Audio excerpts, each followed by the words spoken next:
जब यशोदा मैया को बुरी तरीके से रोते हुए देखा तो वो गोपियां भी आज दहाड़े मार मार करके रोने लगी, कहने लगी श्याम तुम धोखा दे करके चले गए, तुमने ये वादा किया था कि मैं परसों लौट आऊंगा, लेकिन तुम नहीं आए, तुमने मेरे साथ में धोखा किया।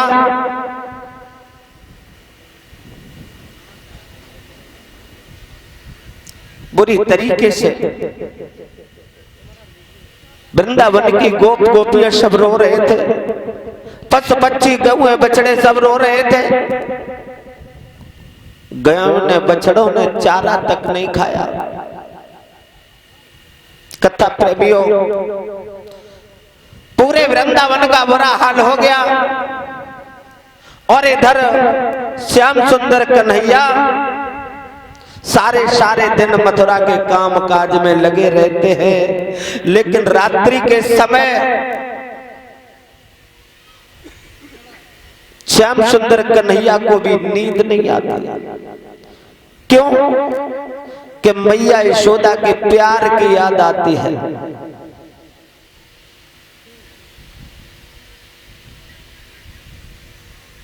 इधर कन्हैया भी दुखी है, उधर ग्वाल वाल भी दुखी है।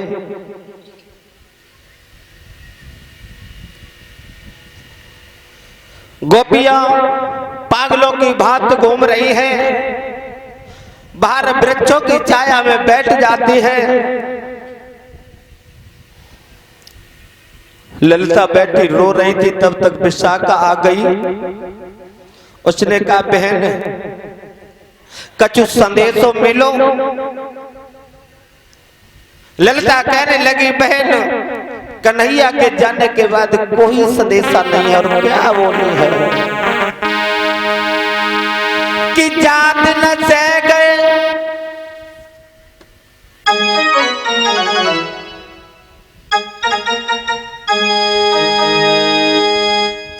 दुखी होने लगी है। ललिता रो करके बोली सुन बहन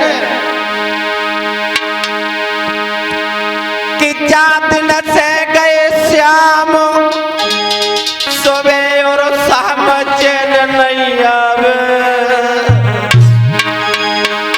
कर कर मोहन की याद रे हृदय तो फटो मेरो जावे।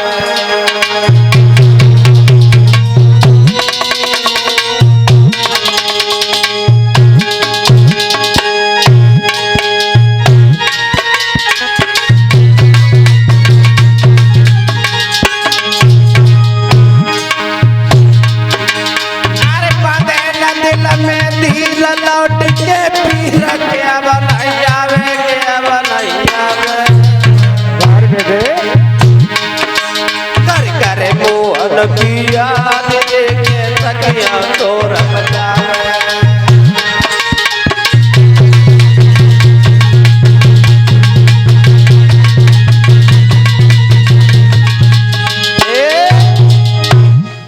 कहने लगे कि अब बताऊं श्याम की याद करते करते मेरा हृदय ऐसा लगता है कि जैसे कि फट गया हो।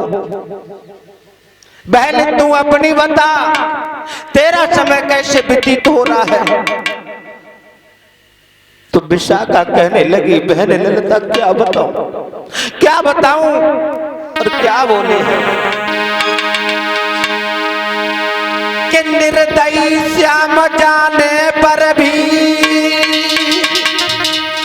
विश्राम न होने देते। करते हैं यूं रात रात सुख नींद न सोने।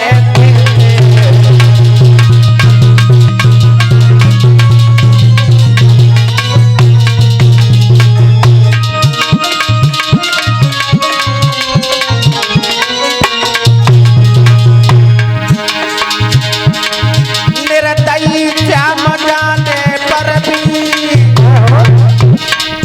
विश्राम न होने देते। करते रात रात सुख नींद न सोने देते हैं।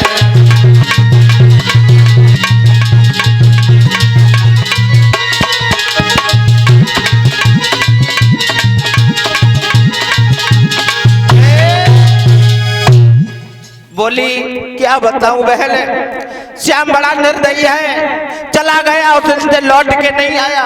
और बहने जयवे के बाद इतना परेशान करता है कि जैसे ही आंख लगते तो हमारे सामने ही खड़ो, इतना उदम करता है कि सुख से हमें सोना नहीं देते। अनन्य प्रकार से गोपियां जो है कन्हैया की याद में पागलों की भांत घूम रही है। कथा प्रेमियों, उधर मथुरा में श्याम सुंदर कन्हैया भी उन गोपियों की याद में बड़े दुखी होते हैं, विचार करते हैं कि मैया यशोदा जैसा प्यार नहीं मिला, मैया यशोदा के हाथ से जो माखन मिश्री खाते थे आज तक वो स्वाद नहीं मिला। तब तक श्याम सुंदर कन्हैया के एक बहुत प्रिय मित्र यानी सखा वहां बन गए थे ऊधो। उद्धव भी प्रभु के बहुत बड़े भक्त बन जाते हैं। तो उद्धव के हृदय में ये बात बैठ जाती है कि शायद हमसे ज्यादा नजदीकी श्याम का कोई दूसरा नहीं होगा। भगवान कन्हैया के पास में उद्धव जी आए, कन्हैया को बड़ा उदास देखा, बोले क्या बात है श्याम? प्रभु क्या कोई सर में दर्द हो रहा है, कोई दिक्कत है, कोई परेशानी है? उसी समय आंखों में आंसू लेकर के भगवान कन्हैया कहने लगे क्या बताऊं उद्धव, क्या बताऊं सखा? और बोले हैं क्या कहने लगे हैं कि याद आते हैं बेरूदों,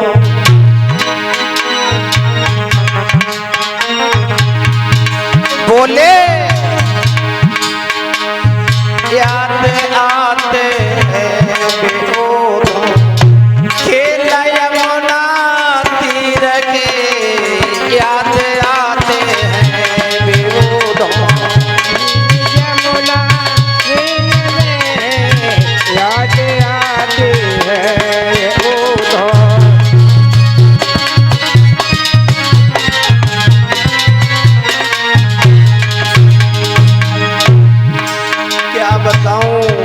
उद्धव जी दिन भर तो काम काज में लगा रहता हूँ, लेकिन संध्या को जब लेटता हूँ तो पूरी पूरी रात करवटें बदलते हो जाता है, नींद नहीं आती।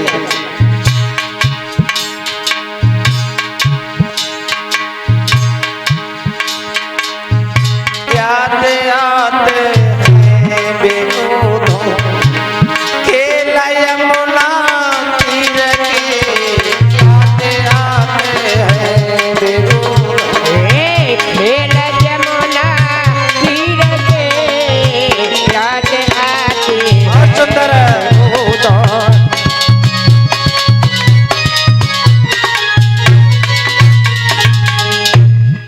क्या बताऊं उद्धव? उद्धव जी समझा करके कहने लगे प्रभु आपके बगैर तो यहाँ एक मिनट काम नहीं चलेगा, अगर ऐसा ही है तो एक काम करो,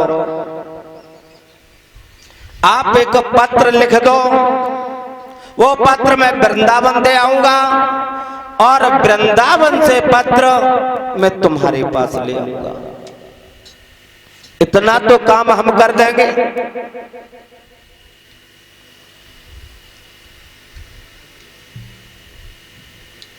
कहा ठीक है, अगर ये बात है तो कहा कि उद्धव वृंदावन जइयो, जाके राधा सो कहियो, याद करत तेरी सामरो।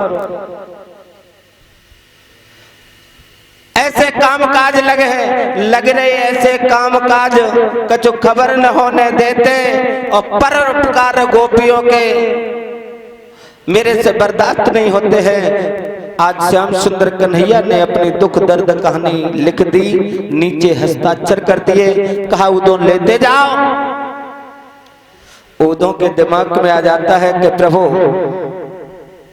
शायद वहां के लोग हमें न पहचाने, इसलिए आप ऐसा करो, अपना पीतांबर मुझे दे दो, अपना रथ मुझे दे दो, जिससे वहां के लोग अपने आप समझ जाएंगे कि ये कोई कन्हैया के बहुत खास है, नजदीकी है।